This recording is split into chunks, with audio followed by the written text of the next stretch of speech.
After 7 long weeks of this championship, we come to week number 8 of the series, coming to you from the virtual Monza here in Italy. And well, my goodness, what a championship it has been so far this season, and there's still plenty to go. Hello everybody, welcome along to the World GT Championship here on RaceSpotTV. My name is Paul Smith, and alongside me as always, Peter Mackay. Peter, we've had a week to deal with Sebring and to calm down from that, but we go to another historic venue. Yeah, it doesn't get much more historic than here at Monza. This was Italy's answer to Indianapolis and Brooklands, and well, it is known as the Cathedral of Speed for very good reason. Lots of great slipstreaming opportunities here, easy ways to set up nice overtaking manoeuvres as well through the long straights as well. It's going to be very tight-packed racing tonight. As we will take a look at the schedule then, we started all the way back in January. It seems like so long ago for this season that, well, in fact, that's an old schedule that we've got there for you. Yeah, we'll talk about the schedule in just a second because, these teams, they've had a busy time. They started off at Watkins Glen before heading to Interlagos and the Red Bull Ring.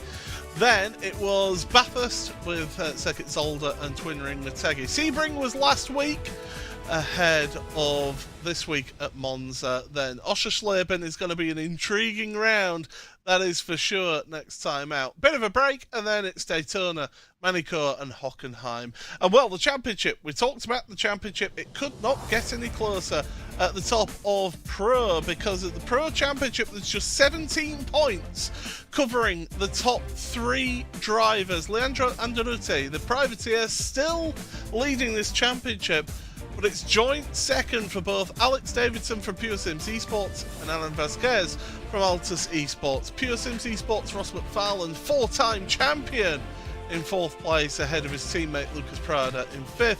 Christoph Krekas, Fabio Umvedrus, James Armstrong, Jack Sedgwick and Massimo Locatello ran out the top 10. In Pro-Am, it is James Buemi who currently leads that one ahead of Daniel Sedgley by 129 points. 2 points back from him is Tom Brown in 3rd place ahead of Justin Claessens. There's Ethan Critchley and Pete Harrod, those two just separated by 2 points. Tim Perry, Richard Simner, Adam Watson and also Ben Palmer round out that top 10. In your AM standings, it's Andy Archer who's had a stranglehold on this for most of the season. 154 points clear now of Sarah Raab, with Maciej Sakovic in 3rd place. Adam Hedgecock in 4th ahead of Ben Gregory, with Paddy Faulkner, Jack Osborne, Sophia Ridpath, Jonathan Walker and Lars van Rijn rounding up the top 10. In your Pro Teams Championship, it is currently Pure Sims Esports that have a commanding lead of 436 points between themselves and Brabham Esports, with German Sim Racing.de by ACV in 3rd. Fat Adam Racing leads the Pro-Am AM Teams Championship with Platinum Racing Team in 2nd place, and Altitude Esports Blue rounding out 3rd place in those AM team standings. But with all of that, qualifying has finished and we will be able to get you through your starting grid. And it is Jack Sedgwick who's on pole position.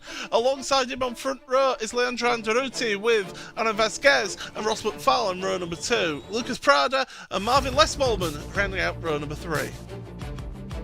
4th row of the grid is Jonathan Walker. What a time by the AM driver. 4th row of the grid, sensational stuff. Alongside him is Daniel Sedgley, the top Pro-Am. He's on the 4th row of the grid. Ben Palmer, Jensen Adrianson's row 5 with Daniel Handover and Christoph Krekas on row number 6. 7th row of the grid is Philip Koenig and Ashley Finch, with Justin Claessens, Jordan Johnson then on row number 8, row 9 for Sophia Ridpath and Adam Hedgecock. Daniel Holt and Jack Osborne then show row number 10 with Sarah Raab and Andy Archer on row number 11. Row 12 for Dwyer Adriansons and Richard Simner. 13th row of the grid for Maciej Sakovic and Ben Gregory, with Mark Woodhouse and Barry Holmes sharing row number 14. Row 15 for Pete Harrod and Jeroen Kaiser. 16th row of the grid for Cesar Rizzo and Edward Knight, Paul Crawford and Paddy Faulkner, the 2 DCW racing cars, sharing the next row of the grid with Tom Brown and Chris Crouch next. Row 19 for Lee Berridge and Brian Sohn, with Fabio Umvedrus and Alex Davidson, one of your championship contenders, all the way back on the 20th row of the grid. The rest of your grid going through, we've got a 49 car grid here today for you. And Pete, well, Peter, it's going to be a real challenge for Alex Davidson to have to try and work his way through the field there. Yeah, I think in this first race he's really just got to try and get himself in the reverse grid reckoning for race 2. That's all he can focus on, staying out of trouble. But that is so easy to say, so hard to do here at Monza. That opening corner, that opening sequence of corners is so difficult. And just when you think, oh, I've got through there safely, they throw it at you again with the second set of chicane as well. So really, really tough for Alex Davidson. He's going to have to be super sharp and have eyes on the back of his head. And well, it is the final turn, Parabolica, as it's more traditionally known. It certainly is going to be an intriguing one to see them power out of this one. Of course, the start line isn't until the very end of the pit lane where they get the green flag, so it is quite a long hold here at Monza. The finish line comes up at you very quickly, but the Porsche safety car pulls off to the right hand side into pit road, and it's now Jack Sedgwick who leads them away for green flag action here for 40 minutes of racing in the World GT Championship, down towards the Variante Rettifiglio for the first time, and it's onto the brakes. Cold tyres and brakes for all of these drivers. Can they all make it through nice and safe? This will almost come to a complete standstill further back. There's a car spun round. Philip Koenig and Jordan Johnson are involved in that one. Cars scattering everywhere, but they are getting through. So we do stay green flag racing here in this opening of the race, but Philip Koenig will be just absolutely distraught by getting caught in that one. Jack Osborne's dropped all the way down to the back of the field into the Della Roggia for the first time as well, and the field is just getting strung out now, getting themselves separated. And Peter, this is the important times, if you're him, is Adam Vasquez. Yeah, absolutely. For Aaron Vasquez, he's got to put the pressure here on Jack Sedgwick and that Ferrari. Those Ferraris look really fast at the moment as well. I mean, just look what Jonathan Walker is doing in it at the moment as well. It seems to be a great package. Many drivers are getting on top of right now. We saw it as a popular choice in the Sebring 12-hour. Vasquez got to play this one smart. But gets a great exit there through Ascari. Is he going to take it on? Is he going to try and make a move on Sedgwick now, or is he going to settle in behind the Ferrari driver and save fuel? Remember, we have a pit stop, a short pit stop albeit, but a pit stop nonetheless, so saved fuel can give a crucial advantage. And don't forget as well, the fuel tank capacity was reduced before the start of last week, so at the midway point of the championship. It's only 45% fuel capacity to what these cars would normally have. Fabio Umbadros has dropped down the order rather rapidly on the timing screen, so something's happened to him in this one. But it's the end of the first lap. It's Jack Sedgwick, it's Aaron Vasquez, Leandro Anderuti, Ross McFarlane, Lucas Prado, with Marvin Messmorman in 6th place. Daniel Sedgley, your top Pro-Am, in 7th for Hedy Jensen. Adriansons, something has happened to Jonathan Walker to drop him down the order, and something has happened down at the first chicane at the Rettifiglio, because we've got cars stopped, and there's a car stopped, and it's Alex Davidson, championship contender. He's got a wheel missing, and I'm hoping that he'll suddenly realise that. He's going to try and drag it back to the pit lane here, Peter, but absolute nightmare start. And it started all the way back there behind. What on earth is going on there? And then Davidson's oh my word.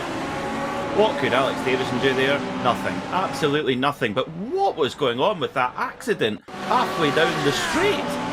So Armstrong involved. Is that Adam Watson there? Lee Berridge. What's with the weaving like that? Why are you weaving about like that? And then they're squeezing each other. Just innocent party. I can't believe I'm saying this. The 29. And bang! That could cost Alex Davidson the championship. Yeah. What was Berridge playing at there? I mean, really. I mean, that's a wide... You could land a jumbo jet on that front straight, and there's no need to be hitting somebody on the straight. Just unnecessary. And it triggered a huge accident. And you're right, Paul, at this stage of the championship, we've only got 4 rounds to go after this one. And if, that's a... I mean, for Alex Davidson, his only thing he can hope is to get back to pit lane, take a fast repair, and just hope that the attrition rate is massive so that he gets a reverse bid for race 1. But that's an almighty ask, almost impossible. I can already tell you from the virtual paddock that James Armstrong is giving his thoughts about that incident there. You can imagine what they are, and they're not very positive. well, we do carry on. So is Sedgwick from Vasquez, from Anderuti. A sharp intake of breath from Pete as well.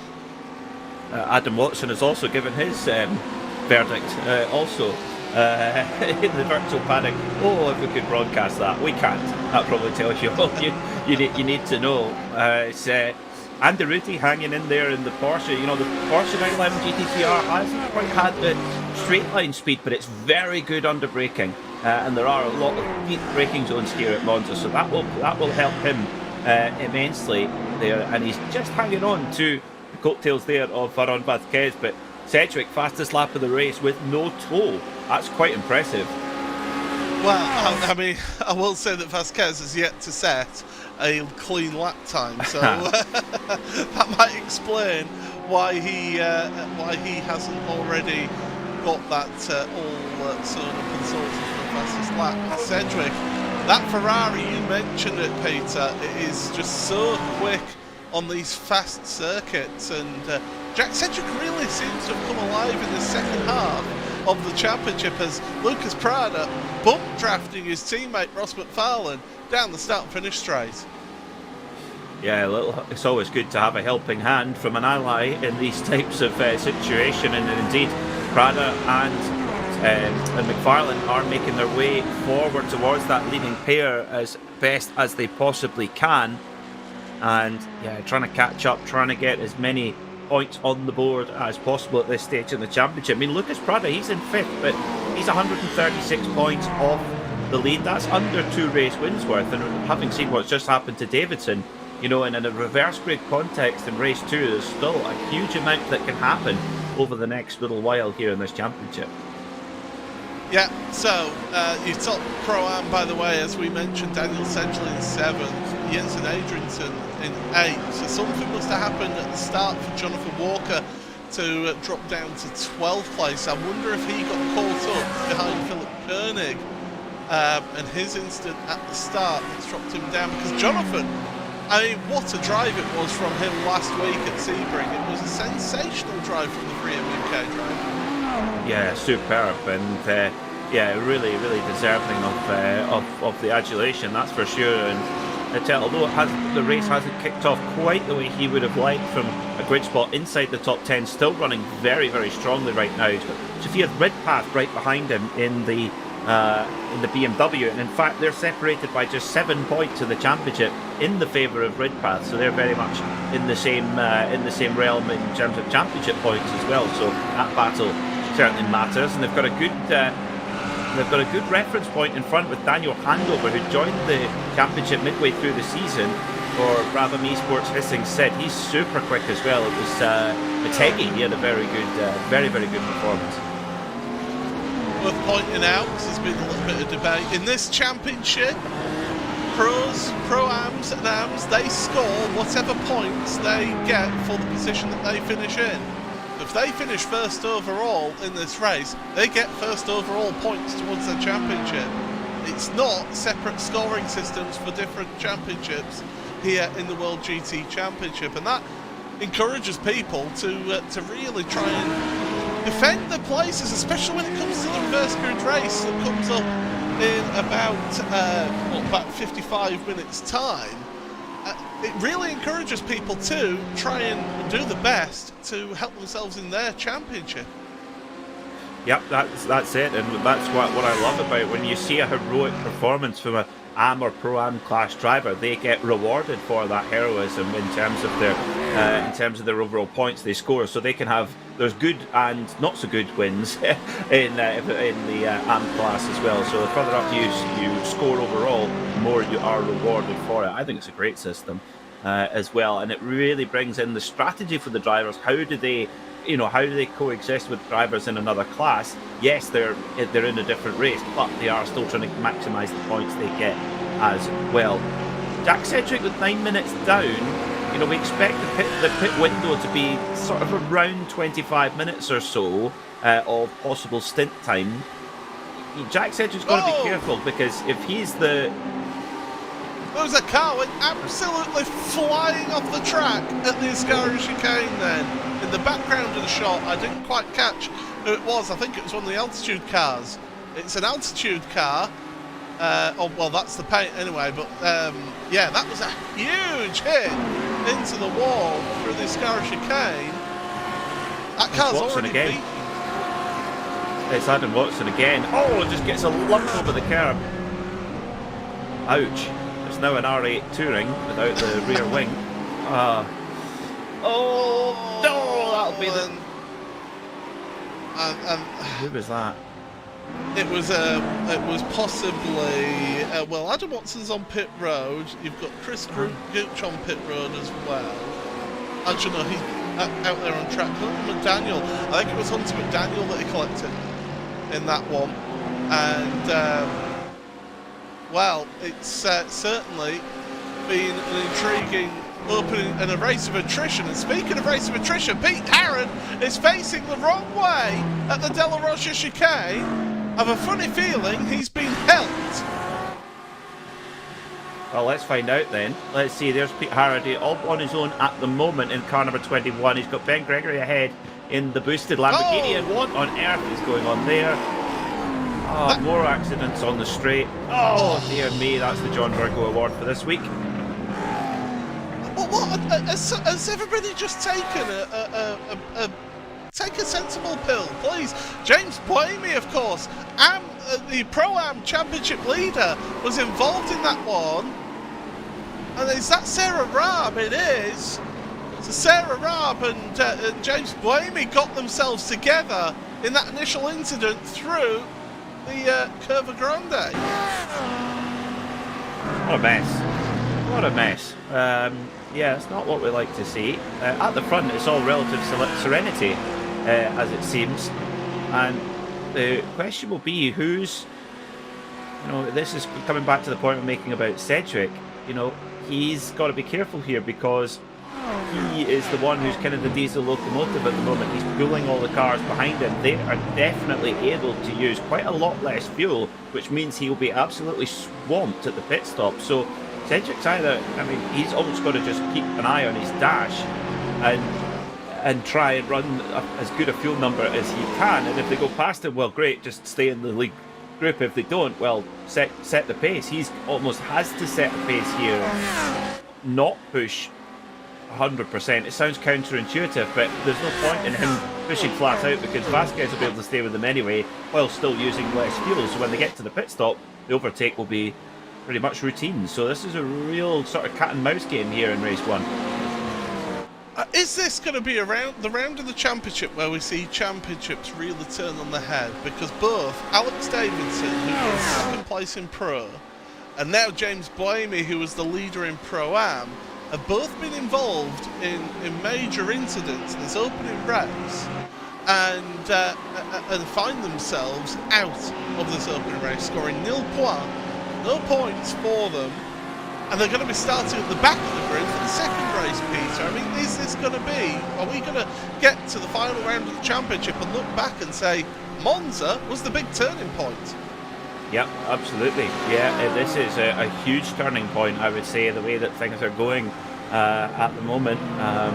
Race 2 is going to be interesting, that's for sure, depending on where the spinny wheel puts the reverse grid. We know we're going to get a reverse grid of sorts, but what number of cars will be reversed? That's the bit that we don't know. The drivers don't know, so they can't play for a certain position to get themselves on reverse grid pole. It is very much in the lap of, I was going to say the lap of the gods, it's in the lap of the spinny wheel. Certainly if it had a lap. Christoph Krekes has been on a bit of a charge through the field. He's up 5 positions from where he started in this race. So now finds himself in 7th place. But the problem that he'll find himself now in is he's got nobody giving him a slipstream in front, and he's going to be dragging this little quartet of cars along with him, isn't he? This is going to be the real slog for him in this race. Yeah, it certainly is. Actually, right with Ben Palmer up towards Ascari. Actually in a really good position because he's got his closest rival in class, Daniel Sedgley, right up ahead. And if you can just keep in touch with that, he's in with a shout when they get to the pit stop. It's going to be a very quick splash and dash, Paul. You maybe need 12 minutes of fuel in something along those lines. So yes, Monza is very heavy on fuel, but this format is so intriguing. It's almost a proper kind of sprint style format where you come in and enough with fuel, and I don't think there'll be enough time to get any tyres on at all. You'll have to make these tyres last. Oh, you will definitely have to make the tyres last, as Jonathan Walker trying to make moves forward now in the field and in this race against who is that he's racing against? Daniel Handover and Sophia Ridpath then in this one, down at the Rettifilia through the left-hander, and Sophia trying to take advantage and does, and gets ahead of Jonathan. Yeah, Johnny Walker got a bit of a rude shove there from Daniel Handover as they came through the opening Rettifilio chicane. And here comes Ridpath now. Sophia Ridpath's going to try and make a big move up the inside. Is he on the brakes into the second chicane? No, not quite. Daniel Handover deep on the brakes and then huge big launch over the curb. And tell you what, it's obviously got that Brabham hissing Sid Audi well dialed in, because in the old days that would have spat an Audi straight into the trees going over the curb that hard.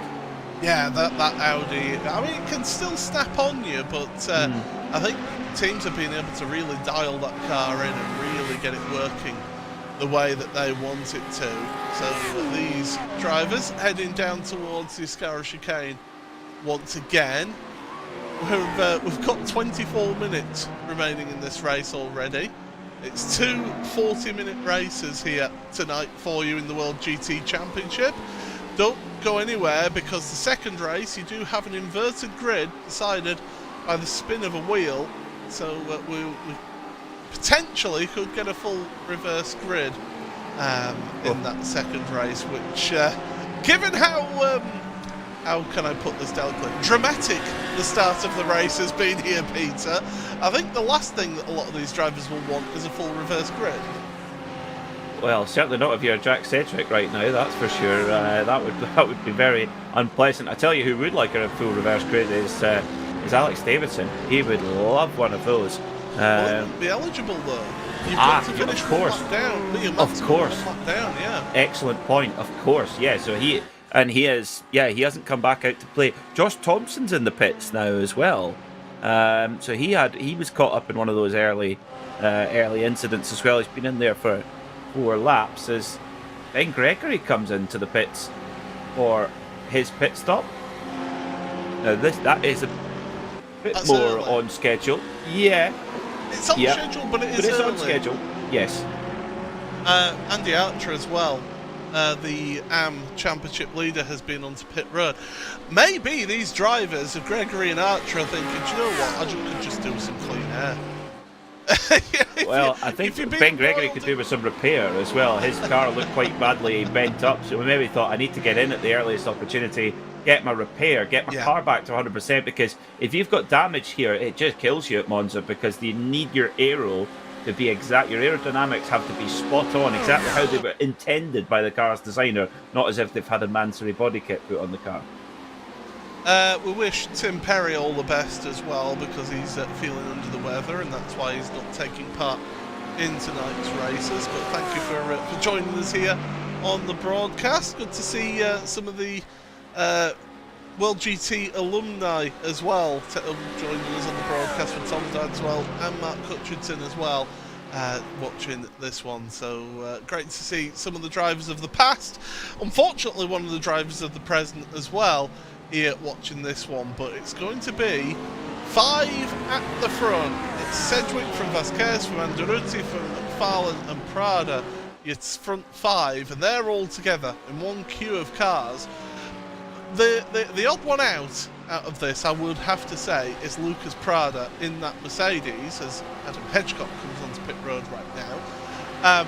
That Mercedes, it's not always been known for being the best through the corners, but down the straights it's got some serious grunt to it. Yes, it does. The only thing that might hold it back, sometimes get a bit on the thirsty side as well occasionally. Again, little quirks of balance of performance can change over time, but yeah, certainly. I mean, the Ferraris are looking very strong at the moment. But look at that front group. You know, we've got 4 manufacturers in the top 5 there: Ferrari, Audi, Porsche. and Mercedes AMG. So, the balance of performance is clearly, good to a point. It shows you that a driver can really make the difference. And this has been, look at Anderuti in third place in that Porsche, one of very, very few Porsches in the field, and often the only Porsche in the field. And and as a privateer, no team practice, nothing like that. He has just been fantastic to watch. It's been an intriguing battle.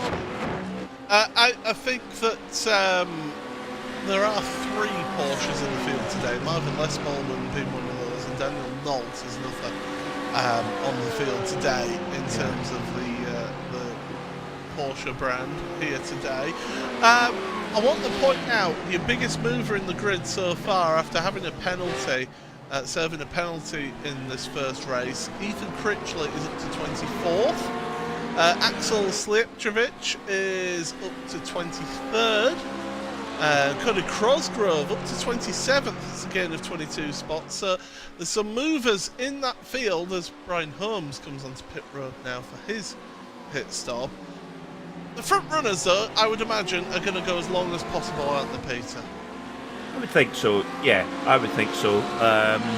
And again, if you're Cedric, you got to think that he's just trying to manage his pace as best as he possibly can and trying to do as much fuel saving that he can do on his own, but he's just, again, never going to be able to do as much as... Aaron Vasquez has not left the back of that Ferrari the whole race. He has just been glued to it. So, there'll be times down the straight where Aaron will be at 85% throttle and maintaining speed, such as the joy of the slipstream. So that will make a big, big difference. So expect Aaron Vasquez to leap forward.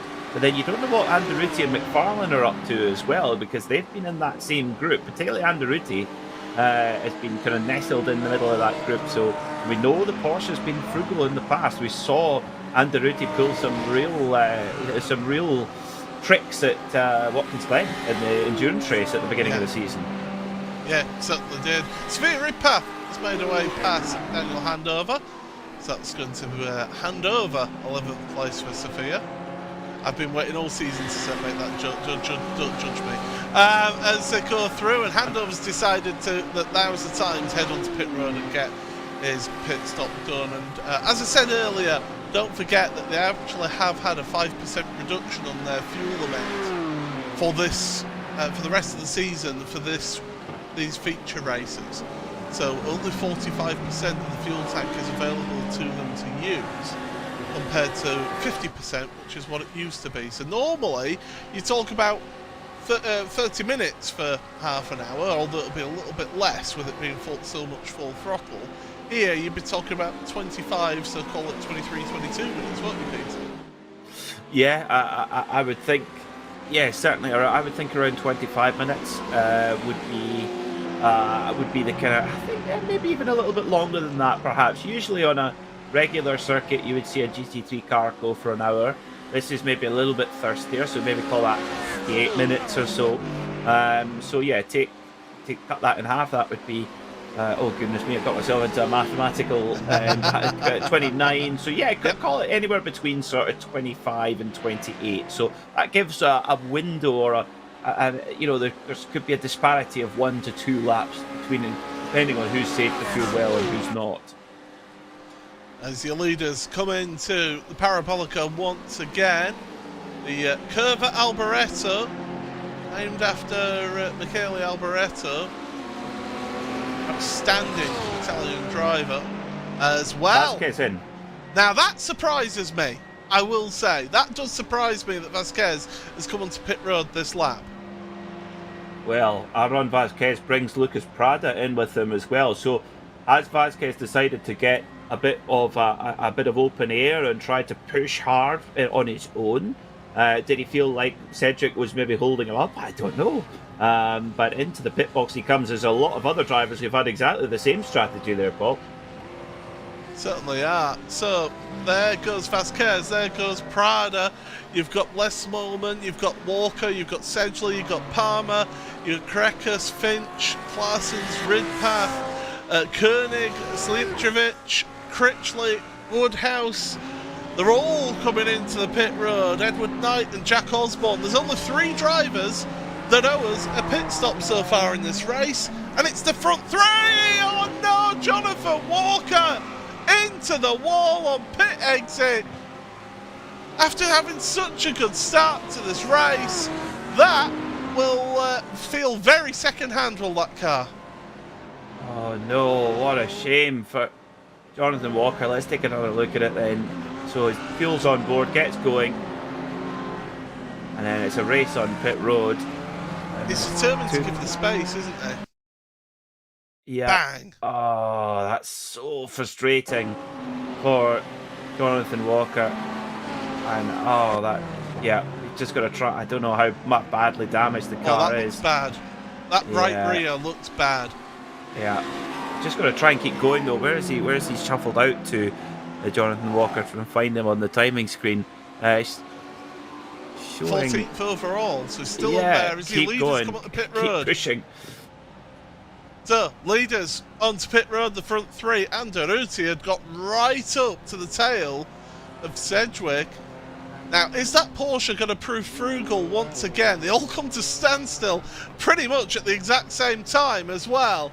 So it's Sedgwick first, then Anderuti, and then McFarlane. Here comes Vasquez then, around.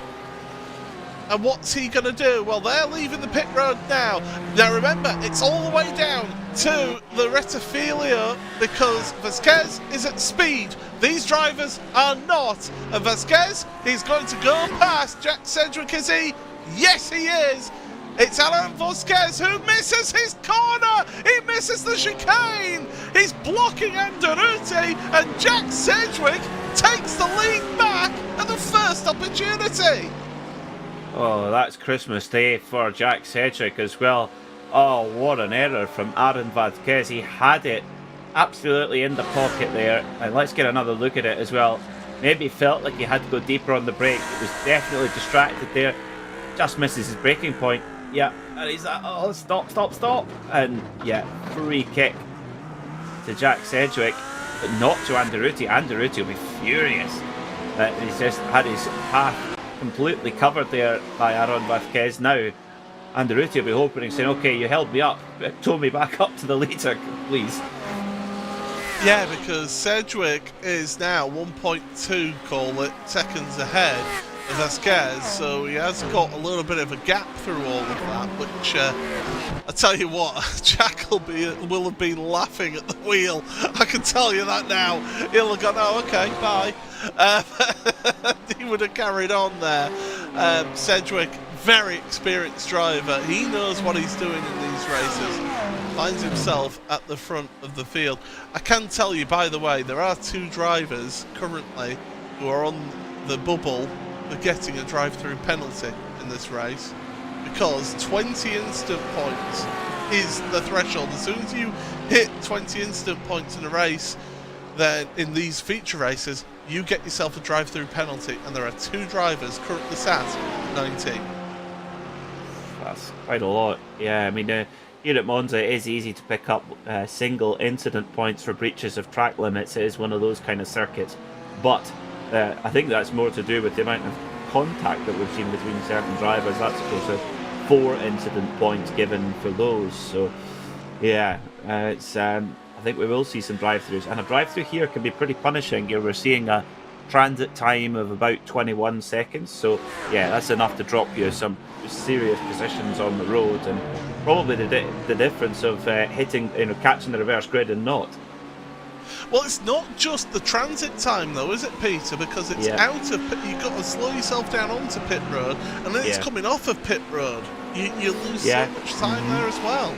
Yeah, so you could probably go close to 25 seconds, or maybe more than that, depending how quick you get in and out of the pits. Absolutely. So yeah, it's a seriously punishing penalty, and rightly so. To be honest, there has to be a deterrent there to avoid that. But tell you what, Aaron Vasquez, he's not dropping Anderuti here. Anderuti, as we saw some superb battling last week with Anderuti on the last lap. But let's see if he can make a move here. He's right on the case of Aaron Vasquez with 10 minutes to go. Yeah, last week it was Davidson and Andretti, wasn't it? Between the two of them, as Vasquez took the win last week. But this week now, it's Jack Sedgwick at the front of the field. 1.1 seconds clear of Alan Vasquez, with Leandro Andretti in third place. Your top Pro-Am is actually Ben Palmer now in 8th place. He's got himself ahead of Daniel Sedgley, who's second place in Pro-Am. Daniel Handover, the third place Pro-Am, is in 12th place in this race. Sophia Ridpath, your top Am, 10th place currently as things stand, with Jensen Adriansons in second place in Am. Jonathan Walker third, with that severely damaged Ferrari, 3M Ferrari. So I think he'll have to make quite a few sales of 3M gloves and race suits to be able to make up for the damage there. Yes, he will. He will. It's a good job they've got such good products that there's a queue of people wanting new 3M gloves, so that's good news for that. Goodness knows, I mean, these Ferraris are renowned as being one of the most expensive GT3 cars to run. About €40 a kilometre. Oh, is that all? Yeah, €1,000 to do a lap of the Nürburgring. Well, combined layout, yeah. I'll give you 500. So Ashley Finch has made his way past Daniel Handover there. So Handover losing the place, but is determined to fight back here down the hill towards the Ascara chicane, and I do feel that Finch got himself a slow down penalty because he drops back behind Jonathan Walker as well as Finch. So yeah, definitely ways to do that. And Conor Maddock, our producer today, has just pointed out that light aircraft rental is cheaper. So there you go. If you want to do a lap of the Nürburgring relatively cheaply, get yourself a light aircraft. Probably faster too. I would think to do a quick lap of the Nürburgring with a light aircraft. I would have thought so.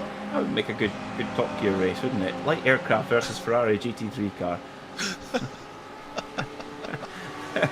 I think the problem that light aircraft would have would be making its way around hairpins and things like that. For example, Adam Watson, who's been in the wars today, has got himself a drive-through penalty. I can tell you that's just flashed up on my screen. So yeah, Watson, it's fair to say, has been in the wars. So definitely, you can understand why he's accumulated 22 instant points. Yes, absolutely. Yeah, they do tot up those big incidents. We've seen quite a few in there. Well, he was involved in 2, wasn't he? Yeah, so there's 8 incident points just as a kickoff.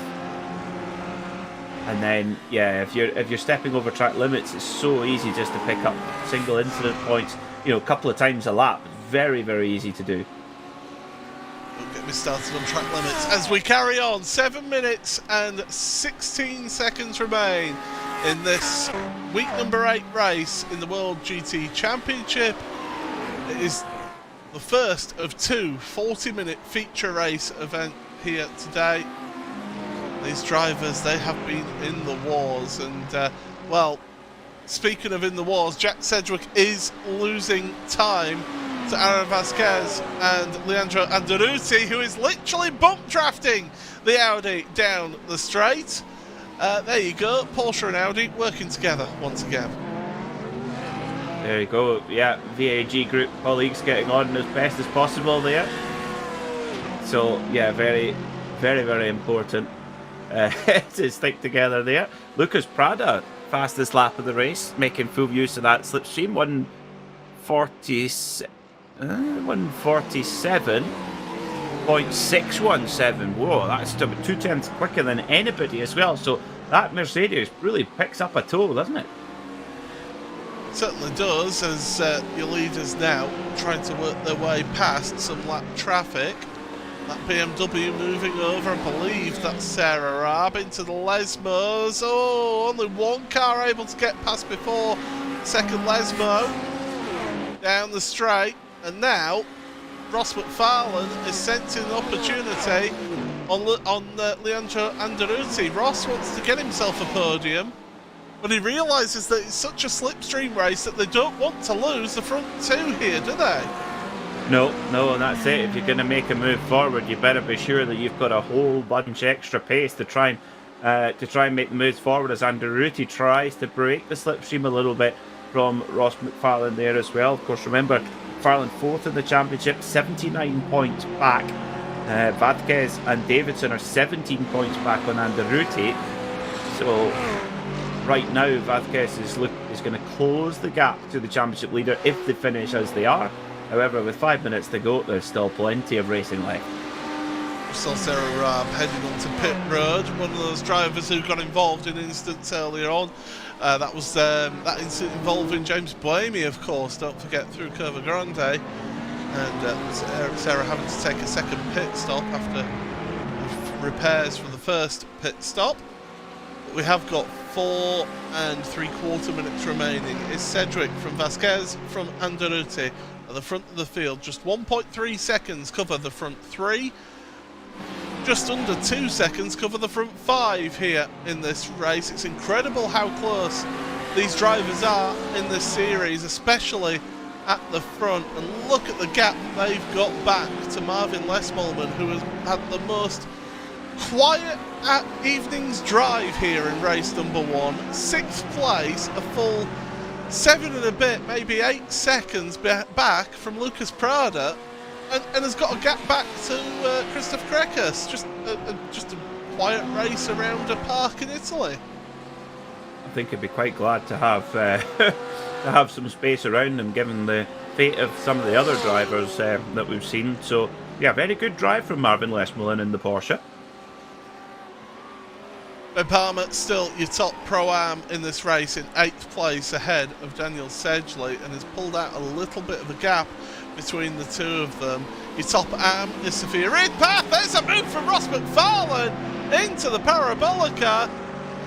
Well, he's decided to go now because we're going to be going to 2 laps remaining in this race, so this is where people are starting to make some moves, and Pure Sims are trying to work together here. It's so helpful when you've got a teammate joining you in that battle. Yeah, it's almost as if Pure Sims just pulled the pin there. And they were waiting to pull that move, and it's Vasquez who now drops back to 5th. So big change there at the front. And Anderuti, he'll be delighted about that, because if they finish this way, his championship lead would increase. Jack Cedric has actually pulled away. He's now 1.7 seconds clear of these 4 drivers. So Cedric has been able to get a shift on, get a gap between them, and can focus forward in this. But Anderuti is going to be under all sorts of pressure from Ross McFarlane. But here's the thing, Farlane came into this race 79 points behind Leandro Anderuti in the championship. So any points that he can gain over Anderuti in front can really help him out here to go down towards the Ascari chicane once again. And yeah, but Farlane, he'll be disappointed with how this season has gone so far, but he's still in the hunt for a championship here. Yeah, he is, and you know, it's never done until it's done. That's for sure. And I remember seeing McFarlane come back from bigger gaps than that with this many races to go and win championships as well. So you can never write the tenacious Scotsman off, ever. He is really our very own Alan McNish here in the World GT Championship. As they're going through now across the line. Start of the final lap of this race as they go across the line then. So Cedric, he's got the lead. He just needs to keep it on the grey stuff. He needs to keep it nice and tidy to get himself a win here. But who's going to get second place here? Anderuti, McFarlane, Prada, or Vasquez. They're all together here, second through to 5th, to come through Curva Grande once again. And lap traffic could maybe come in to be a factor here. That's Brian Sowen that they're catching up. Jack Sedgwick has got past him. But now, second place to fifth, they're all in an angry queue of cars. They'll want by as quick as possible. Yeah, they absolutely will, won't they? And that's, yeah, and straight away, Brian making a move out of the way to let the leaders through. Good stuff there. And yeah, staying well clear of the leaders. Just trying to let them get through. Vasquez is actually... Oh, yeah, Vasquez has got caught between them. Yeah, oh, dear. He's not going to get advantage then. He's going to be stuck behind through the Ascara chicane. So it's going to be the three of them together. Oh, there was contact between Vasquez and someone behind. But meanwhile, Jack Sedgwick is in the lead. He's coming into that final corner. There you see him. It's going to be the race for who is going to get second place. Remember, that finish line comes up to you very quickly. But through the Parabolica for the final time here in the opening race of the night, it's Jack Sedgwick for Inex Racing who takes victory here in week 8 of the World GT Championship Season 13.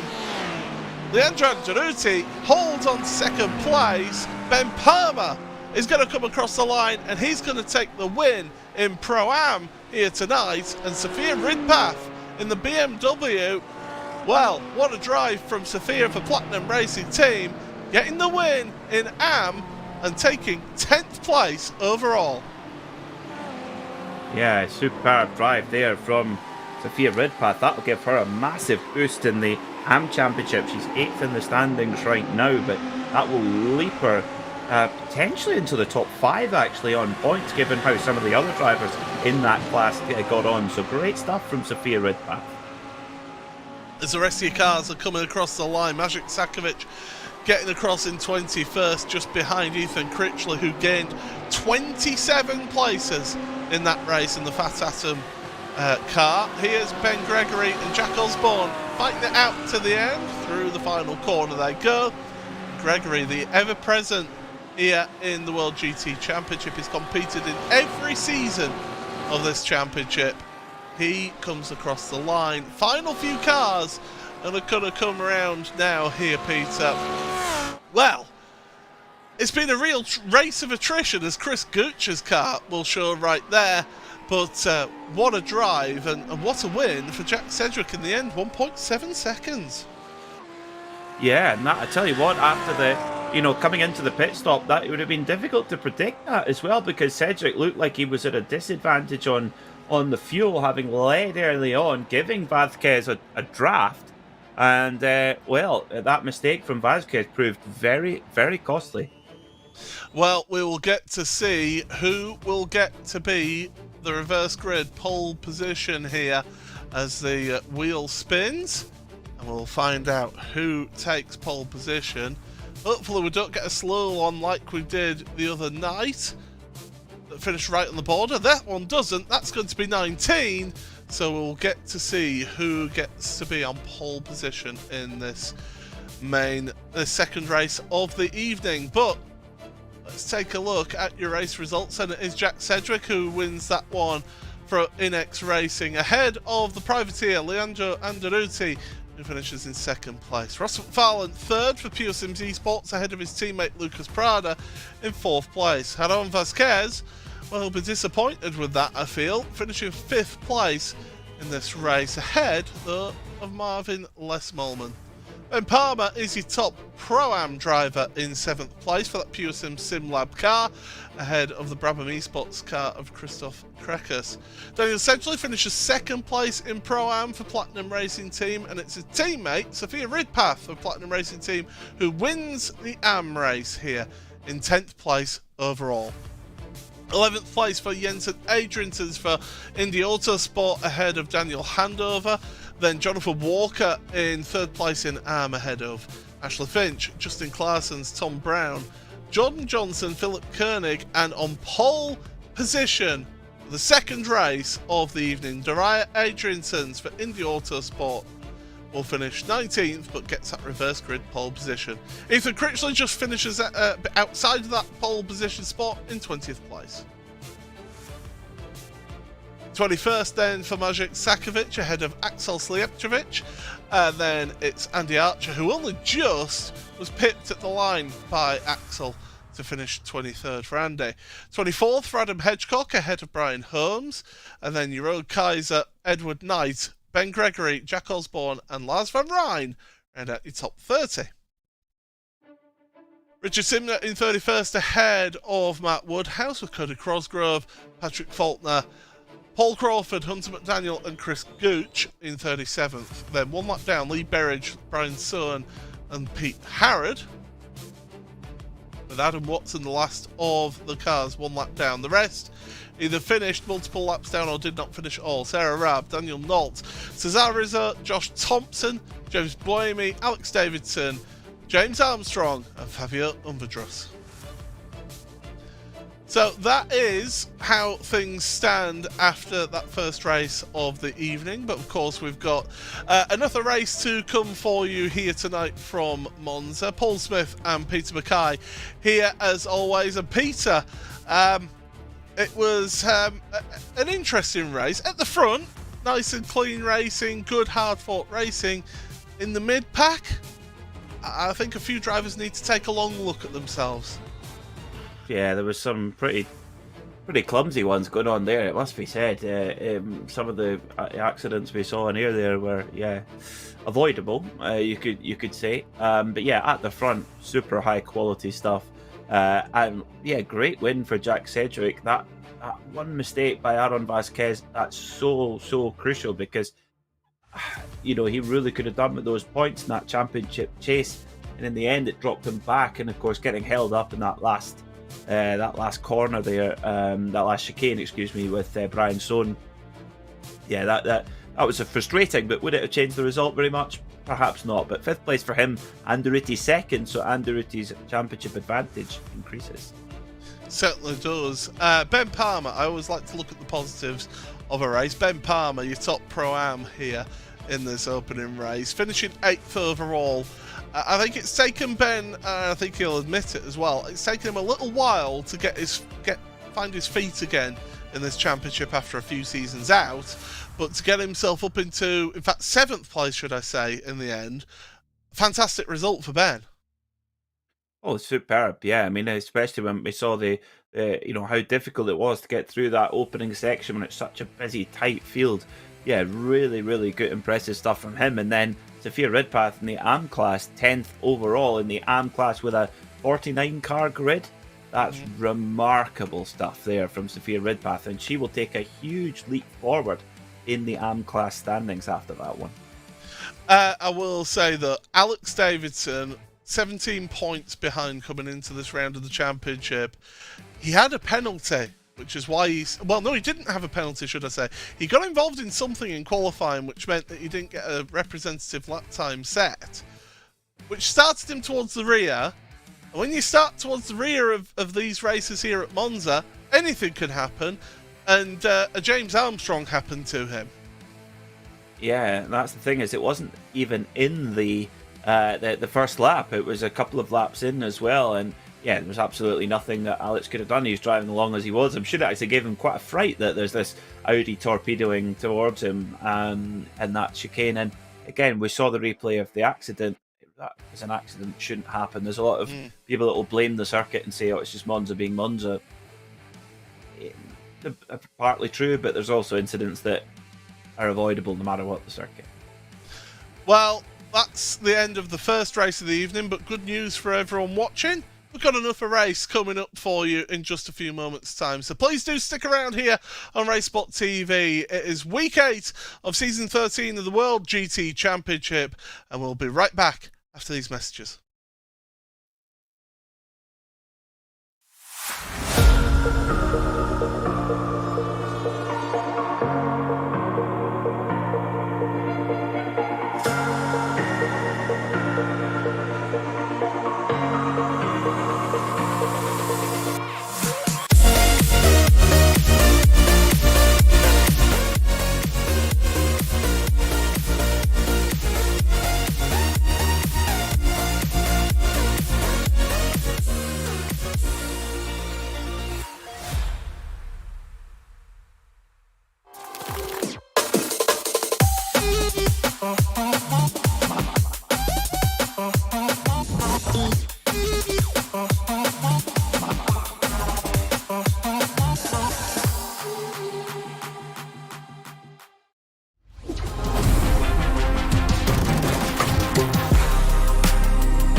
Well, thank you very much for sticking around with us here on the World GT coverage of Season 13 here on RaceSpotTV. Paul Smith and Peter Mackay in the commentary booth for you tonight. And, well, after the first race, we have a reverse grid of 19, which means that Adrian Sins is going to be starting on pole position for this 40-minute race. A mandated pit stop every single driver out there, so strategy will come to play, and strategy did come to play, and it almost worked for Adam Vasquez if it wasn't for a mistake on that lap when the others pitted. Yeah, well, that's it's could it go back to haunt him when we get to the very end of the season. There's a lot of racing still to go, but these little mistakes, they can be so critical. Here, race 2 though, 20-car reverse grid. This is the drivers are going to have to be on the ball here as well. We could see some real turn up for the books in the second race. I want to touch on next week as well, because one driver from the grid has been blaming the track in the virtual paddock here for Monza. Well, what they're going to be saying about Oschersleben in a week's time, because fortunately they did redesign the first turn at Oschersleben after a certain Scottish touring car driver gave his thoughts on the original design. Oschersleben for 20-minute sprint races is going to be... It's going to be something. I just don't know what to expect next week, Peter. Well, it's a bit of an unknown quantity. It's a circuit where the drivers won't have a huge amount of race mileage on. It came onto the iRacing service at the tail end of last year. It's new to the World Sim Racing paddock as well. So yeah, it definitely is going to be a tricky one for the drivers. There is going to be a lot of unknowns, but it's there to be practiced on, and the teams that work hard on the preparation, they will be able to get an extra edge, I think, with going to a less familiar circuit. Yeah, certainly. And I've only ever commentated one race or one event at Oschersleben, and that wasn't even on iRacing. So that tells you how little experience I have of the track as well. It's going to be intriguing to see how they all get on here in next week. But of course, again about next week, we have got this week to think about. And if your name is Leandro Anderuti, you'll be delighted to say that you finished that first race ahead of your championship rivals. The second race, though, starting behind Anderuti but ahead of Davidson here. It's gonna be tight all the way to the end of the season for Anderuti. Yeah, I mean he's just been so consistent, hasn't he, this year, and has avoided incidents when others have got involved in them, and some of the wheel-to-wheel battling as well. When he needs to switch it on, it's quite remarkable to watch. So yeah, Anderuti's really deserved his championship lead that he has right now. And the thing is as well, I mean, what a story for a privateer in a car that's appears to not be favoured by the field. The cars that have been the kind of big favourites have been the Audi, a little bit the Ferrari as well, but certainly not the Porsche. Like you said, 3 in 49 cars in this race. So yeah, it is quite a story. Anderuti, of course, returning to the championship. He was part of the German sim racing team, did a couple of rounds, certainly made his name known, that's for sure, and then left the championship. So to have him back and racing as a whole nother step up, I would say, in performance, has been great to see. Well, he made his name known for the wrong reasons, didn't he? He was getting himself involved in incidents. I thought I implied that. But I'm just sort of spelling out for people who can't quite detect Scottish subtlety. I mean, I'm a Yorkshireman, so I'm about as subtle as a sledgehammer, but to be honest. But yeah, Anderuti, he's really turned things around. But newcomer to the series, Aaron Vasquez in the Altus Esports team, He's been a sensation up there as well.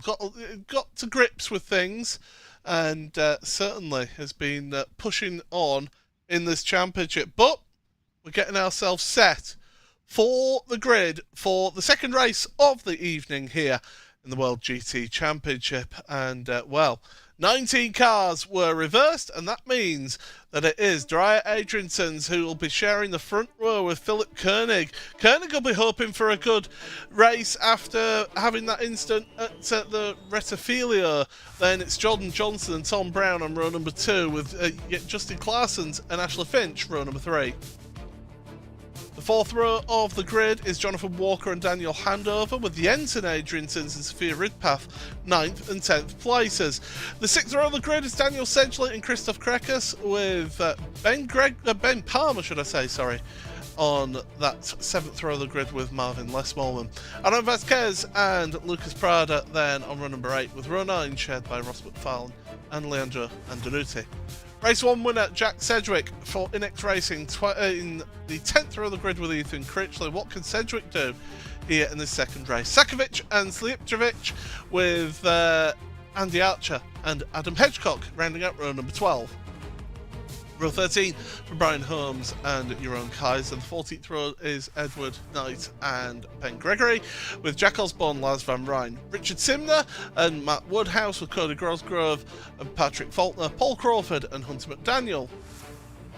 Chris Gooch, Lee Berridge, Brian Sohn and Pete Howard on row number 20, Adam Watson, Sarah Raab 21. With Daniel Nolt, Cesar Rizzo, Josh Thompson, James Blamey, James Armstrong and Fabio Unvadrus. And one name missing from this race is Alex Davidson. Interesting. So is he chucking it as a drop week? Well, it would appear so. He's not joined the second race of the evening here, so deciding not worth potentially picking up any penalties in the second race. Interesting. Very interesting stuff. Well, we've seen that tactic work and we've seen it not work. I was going to put him on the back foot. It certainly is. But remember, the final round of this championship does not have a drop score. So it's the final week you really need to make count in this championship. And you can see, Dreyer Adrianson's getting bumped there from behind. Jordan Johnson getting into the back of Adrianson's, with green flag will wave, and we're underway here for race number 2 of the evening here in the World GT Championship. That's a little bit rude from Johnson if you ask me, because Adrianson's the pole sitter. He can dictate when they go into the chicane for the first time. It's Koenig and Adrianson side by side, corner exit, and Vasquez is around. It's been spun around. It's got going again. We've got cars across the track at the Retafilio. It's almost a John Thompson gets clipped into the side of I think it was Cesar Rizzo. Still at the front, it's Adriansson and Koenig. They're tripping over each other, and here comes Tom Brown to try and get one. There's more cars off in the background. It's Christoph Krekus from Brabham Esports. We've got a car on the grass, a Phantasm car. Oh, there's cars absolutely everywhere. What on earth is happening in this start? Oh dear, what a mess, But it seems Andaruti's got through. Andaruti's got through. He's up into 13th already. Cedric's in 15th.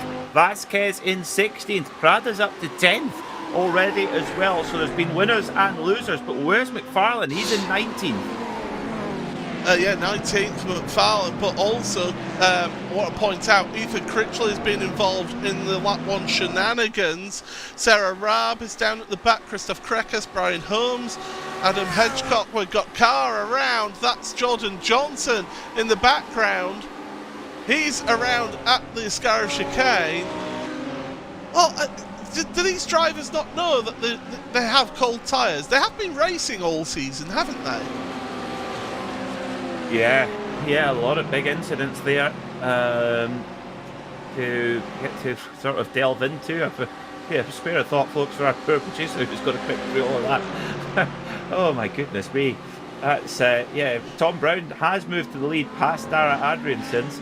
Handover in third. Watch out for that 67 Brabham Hissing Sid car of Daniel Handover as well. Johnny Walker up in 4th in the Free M Ferrari. Here's a big one for AM. Andy Archer, who came in as AM Championship leader, he's in the pits at the end of lap 1, so he's had issues on lap 1. Adam Watson has dropped down the order here in this one. Well, there's been all sorts of craziness happening here. Here's one of them. This is Ross McFarlane. He got into the side, so McFarlane involved in drama there. My goodness, this has been a crazy opening to the second race of the evening. And the thing is, Peter, it's as much as people want to say, oh, it's the track. It's not. It's the drivers. The track is the same for everybody. How come only some can manage to go around safely and others seem to just throw it at the wall? Yeah, and you've got to take. You can't just blindly go into it like any other racetrack. If there's a racetrack that you know, and all the drivers know that it's tough, then you got to race accordingly. Take that into account. Dara Adrianson's, oh, he's dropped down the order. What's happened to Dara Adrianson's coming out of the final? Oh no, excuse me, no, he hasn't. Excuse me.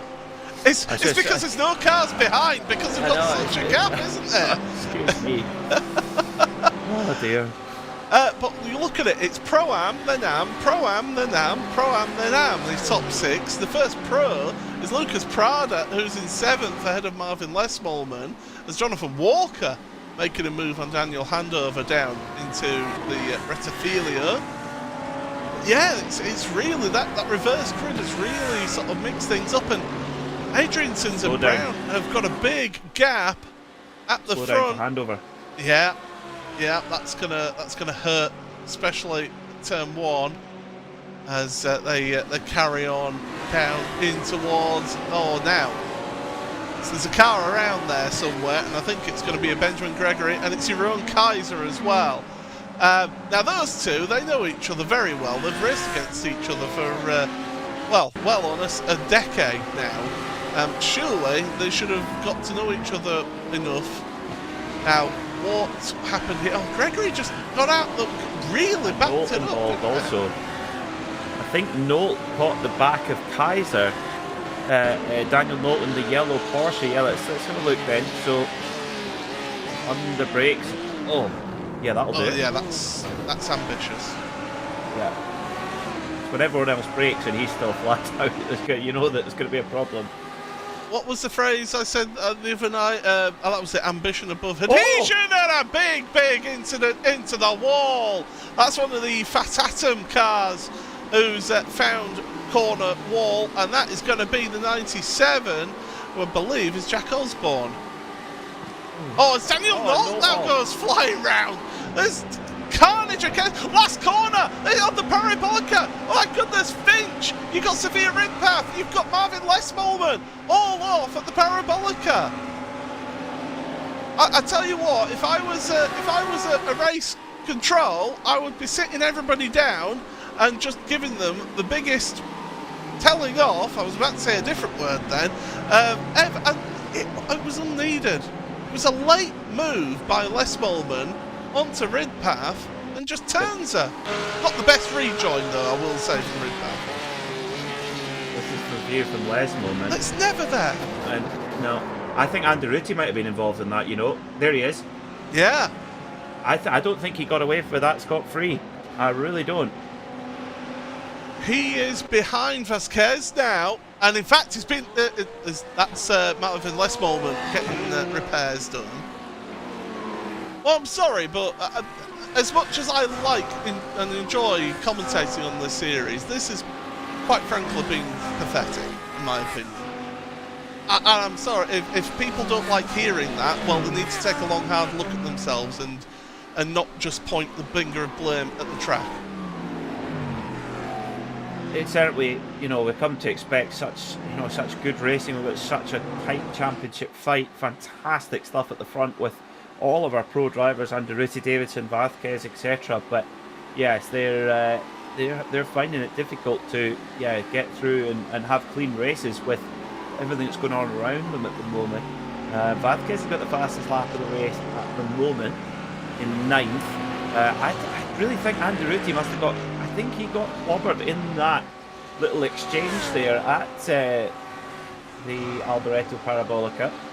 But no such problem for Tom Brown. He's cruising away 2 seconds to the good, away from his former teammate Dara Adriansons. Well, I mean, if there's one, like I said, I always like to look at the positives. One positive is that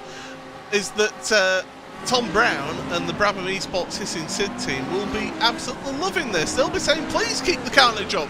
We're happy being out at the front because those pro drivers are not moving through. And Anderuti down to 13th now out of all of this with that incident, getting caught up in that silly incident at the Alboreto Parabolica.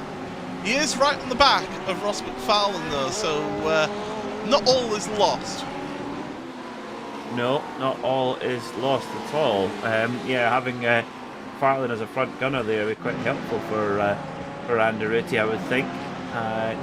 So, how far up the order can they get? The fact is, again, for Anderuti, this is why you need that a little bit of rub of the green in the championship. You know, yes, he might have been involved in that incident, but it hasn't taken him out. That's the thing, is he's still in the game, still scoring points where his rivals either are parked up in the case of Alex Davison, or his other rivals are kind of close around him. So it's working out quite well at the moment. But yeah, fascinating stuff. Just I can't believe we're only 9 minutes into this race. There's been so much happen, hasn't there, Peter? Well, Lucas Prada, I think he's in for a good shout now for a potential win here from the Pure Sims Esports team. As he pulls out from Jonathan Walker, I don't think Walker's going to fight this one too hard. And no, he doesn't. So Prada goes through up into third place. That Mercedes, that AMG Mercedes, could really be a dark horse at getting a win here in the second race of the evening. He's 5.2 seconds off of your race leader of Tom Brown. Dreyer Adrianson still second place. He'll be looking at his relative box and thinking, those guys behind are starting, some of the quick guys are starting to come through now. Yeah, they are, just a bit. I mean, Adrianson's was 1.4 seconds slower than Prada last time by. So Prada definitely is the driver on the move. He's fifth in the championship at the moment. But with Davidson's issues, he will certainly move closer to that front bunch. Prada has been consistent throughout the season, just kind of clicking away those points, adding up that tally, and that's what you've got to do in a championship as long as there's 12 race meetings. And we have the sprints, we have 3 races, features like today, 2, and then of course the Enduros pay big points also. So it's a long old championship. As you see, a little bit of the damage at the front of Ross McFarlane's Ferrari there from that opening lap skirmish. Yeah, of course, he wasn't one to get away with it. Now, my question to you, Peter, is, you pointed it out in race 1, do you pit early and get that damage repaired? Because it does hinder you so much around here. Yeah, I think that the drivers know exactly what lap time they should be hitting, and if they're not, and they've had an incident, then they'll go, okay, I'm giving away too much time here, I need to go. As Anderuti pops out of the slipstream from the Ferrari, and then it's going to be last of the late breakers, and Anderuti carves the nose off McFarlane coming into the braking zone. That was pretty firm stuff as well, but Anderuti moving forward then, so Anderuti obviously feels like he's got enough pace to pull away from McFarlane. Let's have a look at how things stand then. So your top position is Tom Brown. He is the top Pro-Am as well in this race. Of course, he came into this round of the championship 131 points behind the driver we're looking at right now, James Buemi, who's in 19th place. So Tom Brown is on for a good haul of points here at this stage of the race. He's your top Pro-Am. Your top Am, well, Dreyer Adrianson's second place overall. he is now got a hard charging Lucas Prada closing up, and Prada has been gaining on Tom Brown as well by half a second on that last lap alone. So Prada has got the bit between his teeth and can sense a race victory here today. And then he is also your top pro driver in this race. You've got to go down to 8th place for the next pro driver of Jack Sedgwick. He's up 11 places, is Jack. Prada up 13 places, so he's been on a charge. It really has been an impressive drive from Lucas. Oh, superb, absolutely superb. And look at that, he's right on the back of Dara Adrianson's now, so this will be pretty routine. He's got a great draft on the Audi driver as they head over, cut this line down towards the first set of chicanes. And again, Prada just pulling out at the last moment and then onto the brakes, and makes it look very, very routine indeed. So up to second place then for Lucas Prada. Next up, Tom Brown. There was 0.3 of a second between Brown and Prada last time by, in the favour of Prada. Yeah, so wow, it was exactly 0.3 as well to the 1,000th. So yeah, Brown and Prada, that is going to be one that we just have to keep an eye on. If you're Adrianson's now, the best thing you can do is try and hang on to the coattails of Prada to try and just pull you away from Johnny Walker, who himself has slowly been gaining on Adrianson's here in now 3rd place. Yeah, he has been. Johnny Walker, a good run in race 1, apart from that unfortunate incident coming out the pit lane, and this is proper vindication for him as well. And Johnny will be trying so hard to get that overall podium. What a result that would be! And more work. Oh, Adam Watson off, and car 25 DCW Racing Paul Crawford off also at the second chicane, and Watson just pulling out the way there. What happened? Well, let's find out what happened then. Into the chicane they go. Crawford's on the brakes. Oh, Watson. Watson just gets into the back of him. He's trying to carry so much speed through the corner. Careful of your rejoin now, chaps. They're waiting for a gap. Oh, that's uncomfortable. That is not good rejoin, in my opinion. I tell you what, Peter, once again, I'm going to say this, I'm glad I'm not a race steward in this series. I think this might be their biggest entry of the season, that's for sure. Goodness me. Stock up on coffee. This is going to be a long one. Jaffa cakes, yeah. Don't be surprised, folks, next week if we introduce the broadcast. This broadcast is brought to you by Hobnobs. Because they've used so many biscuits, they've gone out and got a biscuit sponsor. But anyway, it's definitely going to be a lot to work through. So Prada last lap by again. 0.7 of a second pulled out last time by. That was a rapid lap, the fastest lap of the race, in fact. 1:47.1 for Prada. Yeah, Prada is on a charge here, and I don't blame him. He's got the sniff of a victory here, but we're getting up towards that pit stop cycle.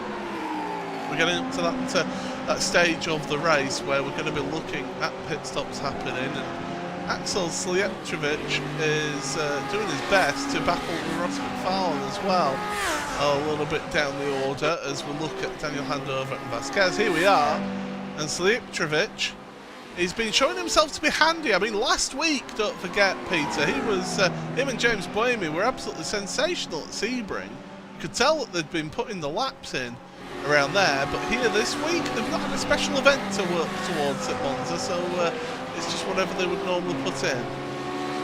Yeah, it shows you the how it's handy to have that the iRacing special events in kind of put together in terms of with the championship putting their calendar in line with those iRacing special events.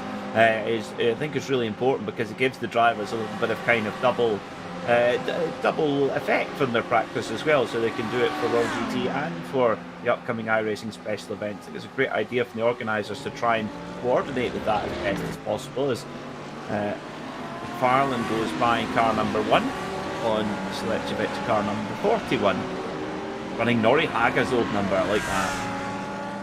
We have had the question, so I'll answer that in the YouTube chat. So the numbers that you're seeing on the sides on the timing screen and also the colours that they have on their windscreen visor, that denotes what class of car and category that they're in. So Dwyer Adrianson's and Jonathan Walker at the front of that queue have blue numbers in our timing tower. That denotes that they are AM drivers. Your race leader has got an orange number. That's a dive and a half from the Brabham Esports Hissing Sid car on the Justin Clarson's. And I tell you what, it worked for Daniel Handover. But yeah, the orange is a Pro-Am driver, and then the green colour, that is a Pro driver. As they go into the Ascara chicane, and they're all squabbling away. Jack Sedgwick is trying his best to move forward. He's got ahead of Jonathan Walker now, and he's just got Adrianson to get past. And then he's got the... oh my goodness, going on the grass there. That's suboptimal. But yes, Sedgwick has got the unenviable task of trying to catch up to Lucas Prada. Yeah, that's a tough ask, isn't it, as well? The form that Prada's in at the moment is Adrianson goes a little bit wide there on the exit of Parabolica. As two cars popping into the pits. It's Anderuti and Claessen's in. So Anderuti's thought, I'm not getting involved in this punch up. I'm going to go in, take the fuel. We did see Anderuti had a problem. He put too much fuel in as they're right into the big lunge there from Handover.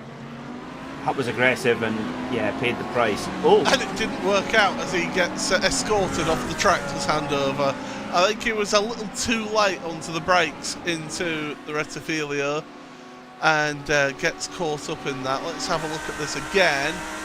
This is Handover's view, so he's got Jonathan Walker there. Oh, it's a squeeze. That is very late. That is too late. That is causing an accident late, is that one. And yeah, fortunately there wasn't a bigger accident than what there was, Peter. Yeah, I'm not quite sure how Sedgwick hung on to it. He maybe saw it coming and held the brake or something. I don't know, but or maybe just blind fortune there as well. But I think Johnny Walker sort of physically showed his displeasure there as well. Like you said, ushering Andover off onto the gravel, which was a pretty firm piece of vigilante justice there. I think actually that Handover maybe didn't have much choice in that because he's currently got a meatball flag. So he must have some sort of suspension damage perhaps that sent him out there as well. Did come in pretty hot, that's for sure. I mean, that really hot. And who knows what Sedgwick will be nursing after that, because he got a hard thump to the rear right corner. And yeah, there's a lot, suspension and steering arms and all. Well, not steering, but there's suspension and how rear you do get track rod arms, track rods, all that kind of stuff that's going to make your car drive in the not the direction you want it to. We got there in the end, Pete. We did. It's been a long week, hasn't it? Porsche, we're only on Monday. Porsche 911 GT3 road cars have rear wheel steering. Yeah, they do. Yeah. Well, there you go. That's your Porsche fact of today from Peter. Yeah, I'm pretty sure it's banned in GT3 cars, mate. More drivers onto pit road to hand over Sedgley, Buemi and Osborne, with Adam Watson onto pit road as well. And I can tell you that also Daniel Handover does have a black flag because he has reached 20 instant points. So he's left the pits, he's got repairs done to his car, he's had his pit stop for his fuel as well. Now he's got to go around and go back down pit road to serve a drive-through penalty. 20 incident points in 20 minutes, that's impressive. That's one word for it. Yeah. Well, I wouldn't necessarily say impressive, actually. Disappointing. It's just going to be a story of the meeting. It's been a real bruising encounter, but Tom Brown doing a good job to try and maintain his pace, try not panic, seeing Prada coming in. The last time by, it was about 3.5 tenths in the favour of Prada. So Prada's just slowly but surely chipping away at the gap, but Brown isn't flinching just yet, and we'll see what his fuel usage has been like compared to the Mercedes of Prada as in he comes. Now, is Prada going to keep going? Yes, he is. Well, there we go. Okay. So Tom Brown, he's been forging a path at the front, hasn't he? he has really been out there on his own, so he hasn't been able to do much fuel saving, so that might come back to bite him. But I tell you what, he's in a very solid position so far, I would say, in my opinion.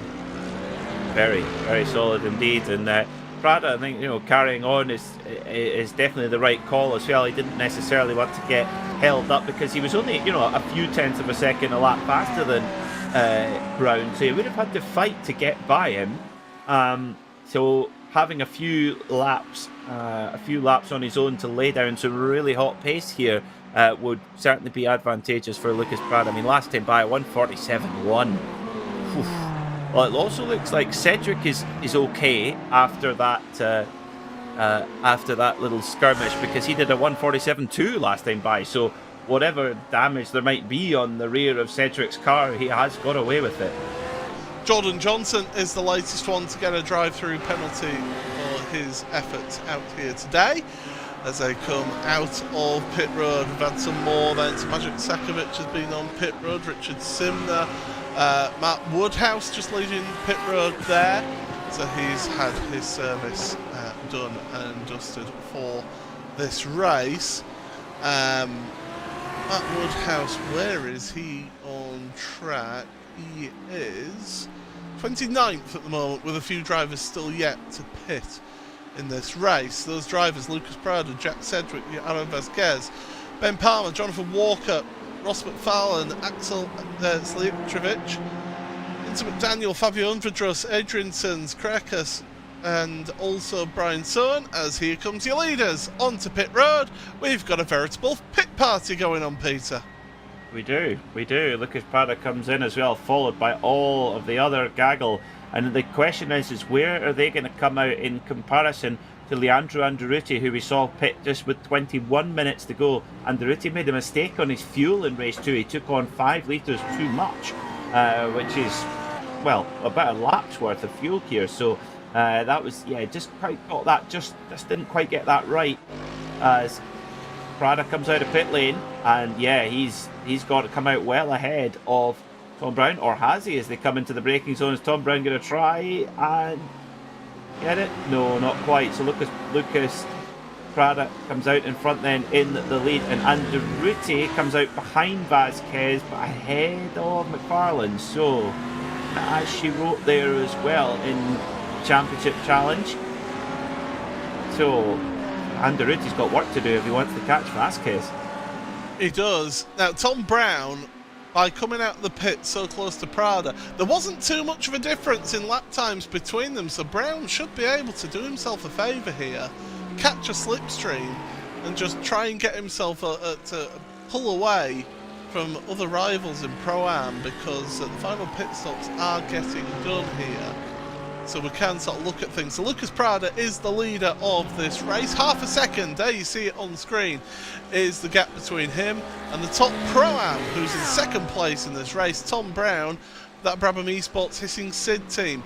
Jack Cedric is in third place ahead of Aaron Vasquez, with Leandro Anderuti in fifth place. Justin Claessens is the next best Pro-Am in sixth place overall. Ross McFarlane seventh behind him. And then Daniel Sedgley's third placed Pro-Am in 8th place. Your top Am in this race, Jonathan Walker, finds himself in 10th place right now after the pit stop cycle.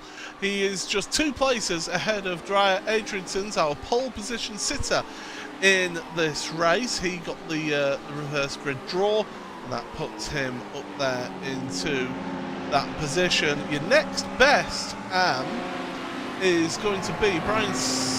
No, it's not going to be Brian Sohn, is it? He is... No, it's not going to be Brian Sohn. I've completely lost next Am driver down. Sarah... No, Jack Osborne. Oh, yeah, Jack Osborne in 19th at the moment. It's behind Sakovic, so... Sakovic, so Sakovic is third in class. Thank you, there we go. Conor Maddock helping out a commentator, losing his mind here. Jack Osborne's just overtaken Sakovic, so it's a battle for the final podium position in Am between Sakovic and Osborne. Yeah, it is indeed. 13 and a half minutes to go, and Prada he's about 7/10 of a second ahead of Brown now as well, but that's still enough for Brown to hold a slipstream of sorts. So Brown doing a good job to keep in touch with not just a pro class driver, but a top 5 in the championship pro class driver as well. So it's been a superb drive from Tom Brown, not flinching under the pressure. And if he can keep just with Prada in view, he's in line for a great result, because Cedric's 5 seconds down the road. So, with sort of 7 laps to go, he's in a good spot. He's in a very good spot, and Tom, like I said, came into this round of the championship 131 points off the championship leader, James Buemi. James Buemi is currently moving through the field. He is in 16th place, is James. So he's going to be getting himself some points, but first race of the evening for James was a no-pointer. So again, it's one of those events where it could have got those really big swings potentially in the championship. We have got 6 retirements from this race. Daniel Nault is the first on the list, with Ethan Critchley, Edward Knight, James Armstrong, Cesar Rizzo and Josh Thompson all out of this race, as Marvin Lesmallman getting his planned pit stop because he had to take an early pit stop to get repairs done at the start of the race. Yeah, pretty disastrous day for Josh Thompson. Both races didn't really get going at all. Both early baths for Josh, which is a shame. I always like to see him out there fighting at the front, but it just shows you here, if you're going to start from the back in any round, that's one where I will take the argument that there is a challenge in this circuit. If you are deep in the pack, then you are in the real difficult area, and it's not as easy to cut through as it is certainly at other circuits. So I will contest that, but yeah, it's not the race you want to be serving your qualifying time. Yeah, it's really a massive disadvantage is this one, especially when you've got the slipstreams and when you get that separation of drivers, don't you? I think that's the thing that really punishes some that are starting near the back, is naturally at this track you end up with little gaggles of cars, don't you, normally? And it just have that separation, and you're just not able to draw up to the cars in front. Yeah, that's it. That is it, and that could be so frustrating, so frustrating. I think in terms of the Davidson excluded, you look at the drivers, Anderuti, Vadquez, McFarlane. They're I think if they finish where they are, I think they're going to be reasonably happy with the haul of points that they've left with tonight, before moving on to round 9 at Oschersleben. And like you've touched upon, Paul, I mean, who knows what we're going to see there. That could throw the order and really mix up the pack. Jonathan Walker there we see on screen. He's just battling with Axel Slijevic, and I will say thank you very much to Matt Fletcher for letting us know how to pronounce Axel's surname, because goodness knows I butchered it plenty of times. Now here's something that unfortunately I seem to be saying week on week in this championship. Matt Woodhouse is dropping down the order on my timing screen. Oh no! Oh, it's not been. I've not mentioned him all evening really, and well, it's happened again. Oh. That's such a shame for Mark Woodhouse in car number 3 for Team Mad.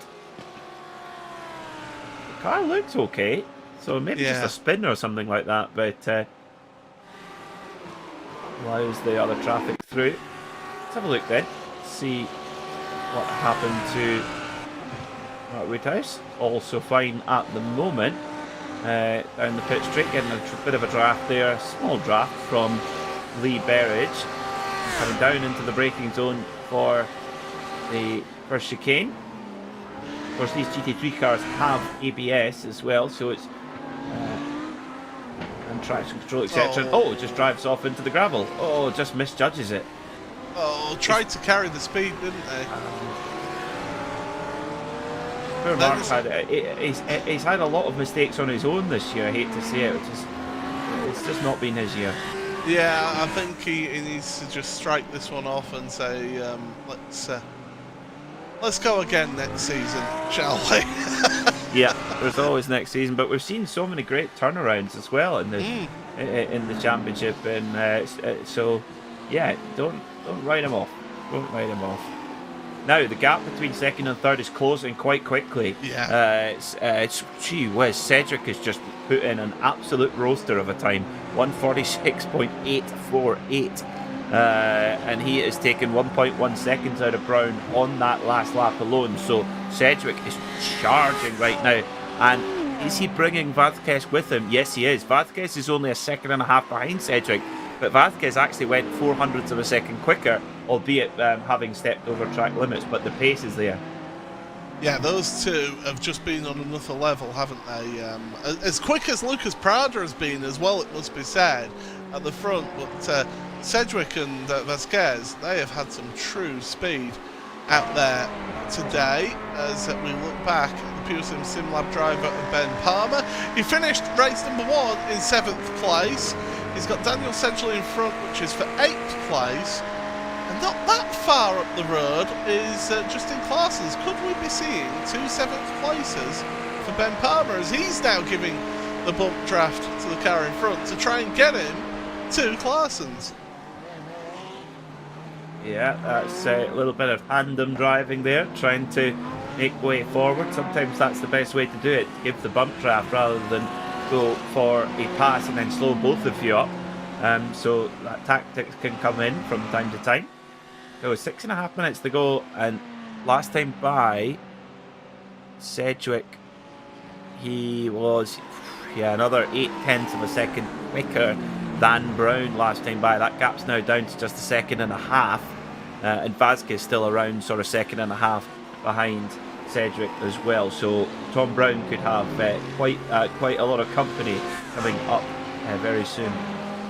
Yeah, look who's loitering as well in that Porsche, Leandro Anderuti. Yeah, he's just there. He's just there with intent, isn't he? Story of the championship for him, really. He's, even when he's maybe not had the absolute maximum race-winning pace, he has maximised every single result. Huge curb strike there as well. Oh, big confidence in that car. He's loving it. He's loving that Porsche. It seems to be a perfect fit for him this season, that Porsche, and it's working out beautifully for him. 5.5 minutes remain here in this second race of the evening here on RaceSpotTV. Paul Smith and Peter Mackay giving you all of the coverage here on RaceSpot. Pleasure to have you all along here now. Jack Cedric, what was that last lap time like? That's another 0.9 of a second taken out of Tom Brown. Cedric is sniffing a second place here. Yes, he is. Yeah, and I think this is maybe going to be a matter of when rather than if. Again, nearly a second, 0.9 of a second in the favour of Cedric. However, Vázquez hasn't quite been able to match the pace of Cedric. It was Cedric pulled 0.3 out of Vázquez last time by. Now, how hard will Tom Brown defend? Because if he does defend firmly, well, he ironically he's going to end up with more problems, because if Tom Brown defends really firmly, then he's not just going to have Cedric to worry about, he's going to have Vázquez and probably Anderuti also. So Tom Brown's going to play this one smart, but the way that Cedric's driving, I can just see him line one up here on the front straight and make that move into turn one. Maybe even the Parabolica, actually. Yeah, I mean, if I'm Tom Brown, I'm looking at this and laying up the percentages and saying, do you know what? Jack has been just so quick compared to me. There's no point in fighting that one. Cooperate with each other. Let Jack pass to a degree, and then try and use the slipstream to pull away a little bit, or to pull a little bit of lap time out for Tom, to at least then secure that podium position for him, because he's in second place right now. He's going for a good podium, and with 3.5 minutes remaining, we've got 2 laps left in this race, as here comes Jack Cedric down towards the Retifilia with a penultimate time. Onto the brakes, and yeah, eased off the throttle there. That was perfectly done by Tom Brown, I feel. And that could well have got Tom Brown a podium here, you know, because if he'd chosen to try and, you know, go on the defensive line and try and make Cedric go around the wrong way, and Cedric would have passed him anyway, but it would have meant that Tom Brown would have lost more time and thrown him back into the clutches of Vasquez in the Alta Saudi and Anderuti in the Porsche. So yeah, this Tom Brown now can enjoy a lap or so, just trying to hang on to the rear spoiler there. Get your fingernails around that rear spoiler of Cedric's Ferrari and hang on for the next lap and a half or so. And I tell you what, if Tom Brown can do that, what a podium this will be for the Hissing Sid Brabham driver. Certainly will. Ben Gregory is the latest one to have been down pit road for a drive-through penalty. So he's hit the instant limit. That's 3 drivers who have hit that 20 instant point limit in this race today. And there is a handful of drivers, I'm talking 5 drivers, who are sat on the bubble right now. You don't want to get that penalty in the last lap because it will give you about a 40-second penalty onto your finish time. James Boehme has just moved up into 15th place on his recovery drive in this race. That's 31 places gained by James in this race. An incredible drive from the Pro-Am Championship leader as we cross the line, and we should have 1 lap remaining. It's going to be tight, is that one actually, when we come across, and we should get the white flag this time, but you never know sometimes when it is that close. But Prada out of turn the first chicane, and Anderuti making moves on Vasquez, and those two are going to go side by side through Curva Grande right now, Peter. Oh, this is classic Anderuti. Just these last couple of laps decides to pull the pin, get his elbows out and go for the points. Of course, remember, he's in a very tight battle with Aaron Vasquez in that Alta Saudi. It's going to be a case of who can be later on the break. Vasquez. Anderuti just slams it across the nose there as well. Covers the line off as well. And here comes Vasquez. And Anderuti gives him the room as well. Great motor racing here. And now Vasquez has got the opportunity to get it up there at the second let's go. Oh, they can still give each other room. Brilliant stuff. And look who's loitering behind. Ross McFarlane. He's trying his best to hang on to these two. But these two, they're fighting not just for position, but this is for championship as well. Oh my goodness, they were rubbing down the straight there through the Ascari chicane, and that should be the position for Vasquez because Anderuti was out of sorts through the chicane. And here comes Ross McFarlane, but never mind that, because at the front of your field, Lucas Prada is coming around the final corner. Now, will he see the checkered flag? Yes, he will. He's going to get the race win here for Pure Sims Esports, and that is Lucas Prada for the win. Meanwhile, Anderuti very right through the final corner, and will he hold on to 5th place? The answer is yes, but one driver who holds on is Tom Brown. He's the winner in your Pro-Am category, with Jonathan Walker coming across the line to take the AM win here today. Oh, I tell you what, that was close there between Vasquez and Anderuti, and you saw just on the run up there from the second Lesmo up towards Ascari. Oh my word, that Alta Saudi had some proper boogie there as well, and Vasquez put his car exactly where he needed to. Anderuti had to give best, but that was good. See that, you could play that clip back and forth, couldn't you, Paul, of the quality that we have here in the World GT Championship. Anderuti versus Vasquez, that was firm, hard, fair racing. Yeah, that was the beauty. The first 5 or 10 minutes was the beast of this race, and as the final few drivers will find themselves across the line then, yeah, that was certainly an exciting end for what was 4th place in the end. So Vasquez just beating out Anderuti. It's only going to be a couple of points in terms of the championship, but every point matters here in the World GT Championship. They do have 2 drop scores that they can take into that final week, but as I said earlier, in the broadcast. Final week, you do not get any drop scores to take. So whatever you score in that final round is what you take into the championship. So it makes it nice and easy for us to see who is going to be a champion. But who's the champion of this race? Well, it's the man who finished in first place, Lucas Prada, who takes victory here for Pure Sims Esports. He is one that finished 3.6 seconds ahead of Jack Sedgwick in second place for the Next Racing team. Tom Brown, third place for Brabham Esports, hissing Sid. That's a top Pro-Am driver finishing third here today. Adam Vasquez for Altus Esports, should I say, fourth ahead of Leandro Andaluti. Ross McFarlane just behind in sixth place. And then your second place Pro-Am, Ben Palmer. Seventh place, two seventh place finishers for Ben, that Pearson SimLab car. Justin Clarson's Daniel Sedgley and Axel Slijepcevic rounds out your top 10. Jonathan Walker is in 11th in the end, then your top AM here today ahead of Hunter McDaniel.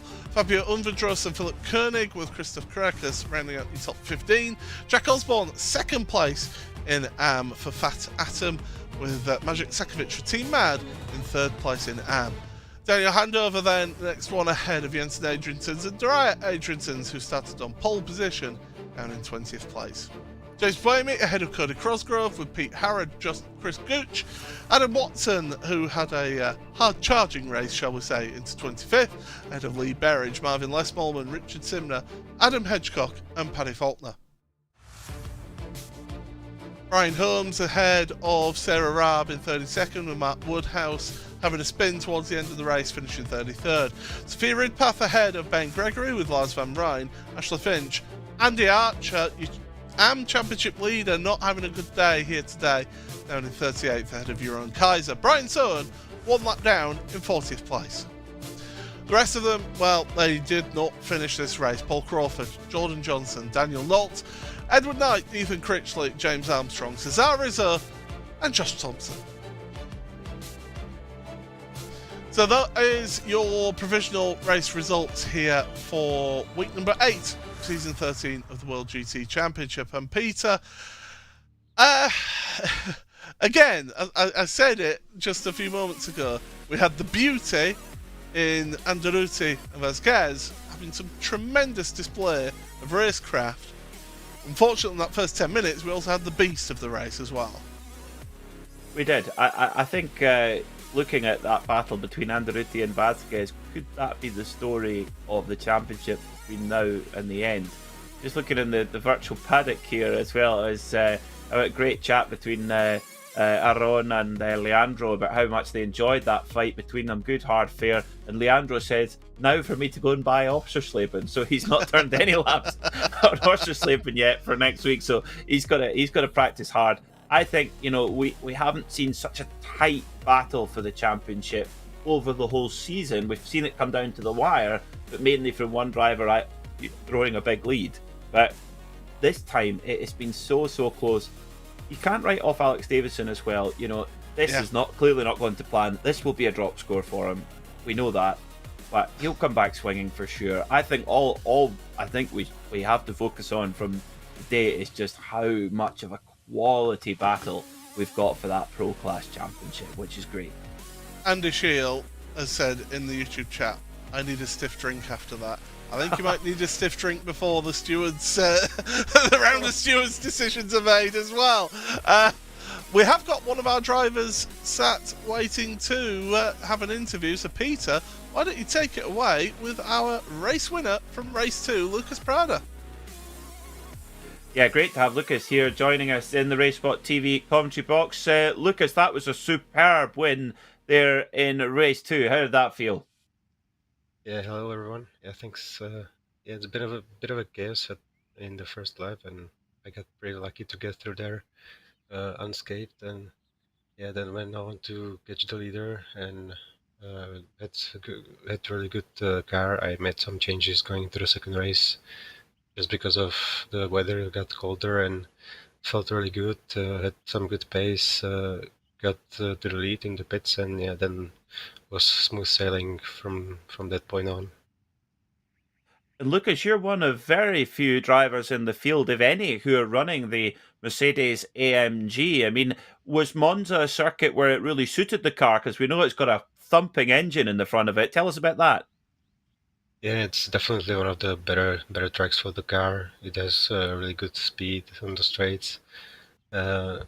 Still wasn't feeling the way I wanted it to, but yeah, definitely one of the tracks where the car can really show its potential. And finally, Lucas, tell us a little bit about the atmosphere in the team at Pure Sims, because there's three of you in the top five in the championship, all with a very strong mathematical chance of fighting for that championship. What's the energy like in the team at the moment? Because today it was certainly a mixed bag of results between yourself, Alex, and Ross. But tell us about the atmosphere in your team looking towards the end of the season. I mean, there's no real heated competition. We are still pretty friendly. I'm not taking the season as seriously as maybe Ross and Alex are, just because it's my rookie season, my first season, and I'm here just to get to know things and get myself out there. And I think Alex and Ross are the ones that are really in the contention for the championship. So I'm there really just to get my racing there and yeah, have fun. Well, I tell you what, Lucas, if this is you getting warmed up, we can't wait to see you back next season then. Fantastic stuff. Congratulations on your win today and good luck for the rest of the season. Thanks for coming to join us.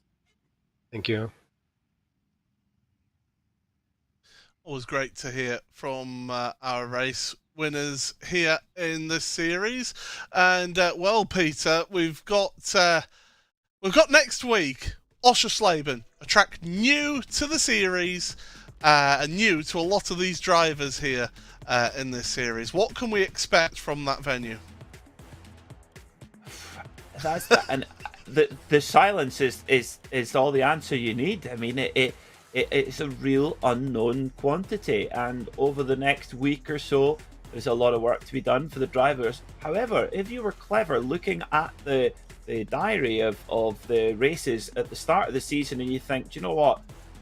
That's going to be a racetrack that less people are familiar with. I'm going to focus my practice hard on that and try and maximize that result. Maybe will we have seen any drivers don't do that? I don't know, but it's certainly a big unknown quantity. What we can be sure of is that we're going to see some great battling at the front, because the quality at the front of the field has been fantastic all season long. Yeah, it has absolutely been that. And of course, it's 3 20-minute sprint races. So we've got 2 reverse grids to look forward to next week, which could well be interesting to see. Well, I'm afraid that we have run out of time here today. So thank you, everybody, for joining us for this event here today. And, well, from myself, Paul Smith, from Peter Mackay, from Conor Imadic behind the scenes here on production, this has been the World GT Championship, round number 8 at Monza. Until next week at the track of Oschersleben, it's goodbye.